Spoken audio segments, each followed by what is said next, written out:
Good morning dear students. आज हम लोग पढ़ेंगे tribes, nomads and settled communities.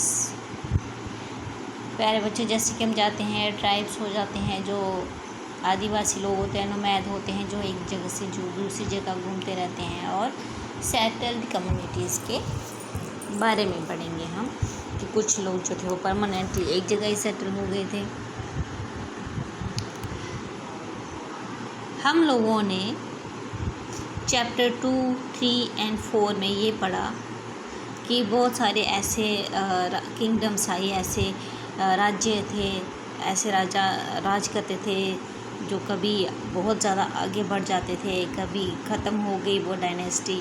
तो इस तरीके से ये चीज़ें ख़त्म होती गई, नए नए आर्ट आते गए, क्राफ्ट आते गए, प्रोडक्शन एक्टिविटीज़ आई, टाउन्स विलेज की डेवलपमेंट हुई, सोशल पॉलिटिकल इकोनॉमिक डेवलपमेंट हुई। लेकिन जो सोशल चेंजेस आई वो हर जगह पर नहीं हुई। क्यों? क्योंकि वहाँ की सोसाइटी जो थी वो इन चीज़ों से बिल्कुल अलग थी। तो इसलिए बहुत ज़रूरी है कि वो दूर क्यों थी, अलग क्यों थी, कैसे थी और ये सब कुछ कैसे हुआ। जैसे कि हम जानते हैं, हम जिस कॉन्टिनेंट में रहते हैं तो यहाँ पर अलग अलग लैंड फॉर्म्स हैं, अलग अलग क्षेत्र हैं।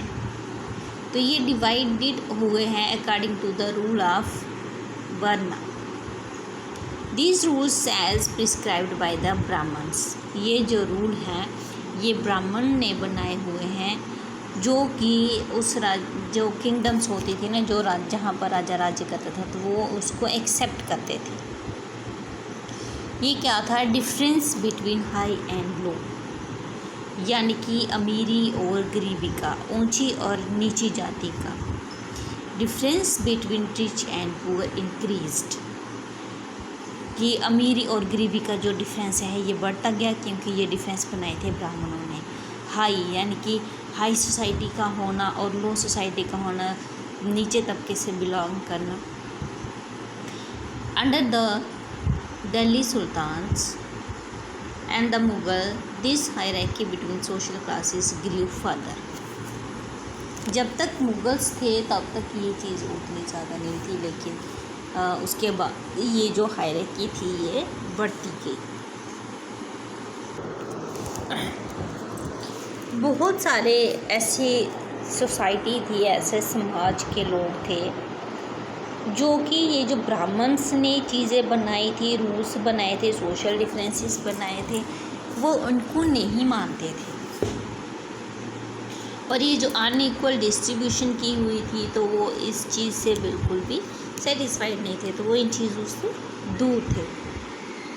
तो जो इन चीज़ों को नहीं मानते थे, सच सोसाइटीज़ आर ऑफन कॉल्ड, उनको ट्राइब्स कहा जाता था। ठीक है।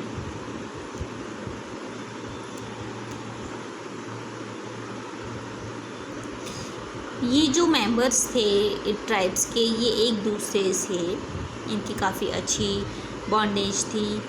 जो इनकी ज़िंदगी थी ये मैक्सिमम एग्रीकल्चर पर डिपेंड करती थी, यानी कि ये खेती बाड़ी करते थे, उन लोगों से दूर रहते थे। इनको हंटर गैदरर्स या हर्डर्स भी कहा जाता था। बहुत सारे इसमें से जो है वो जो नेचुरल रिसोर्सेज से रिलेटेड एक्टिविटीज़ हैं उनसे कनेक्टेड थे और वहीं पर रहते थे। मानो जंगलों में रहते थे, वहीं पर वो हंटिंग करते थे, गैदरिंग करते थे, जंगली फल खाते थे, जंगली जानवरों का मांस खाते थे। Some tribes were nomad and move from one place to another. इसमें से कुछ ट्राइब के लोग जो थे उनको नोमैड्स कहा जाता है। जैसे कि मैंने पहले भी बताया, नोमैड्स वो होते हैं जो एक जगह से दूसरी जगह घूमते रहते हैं।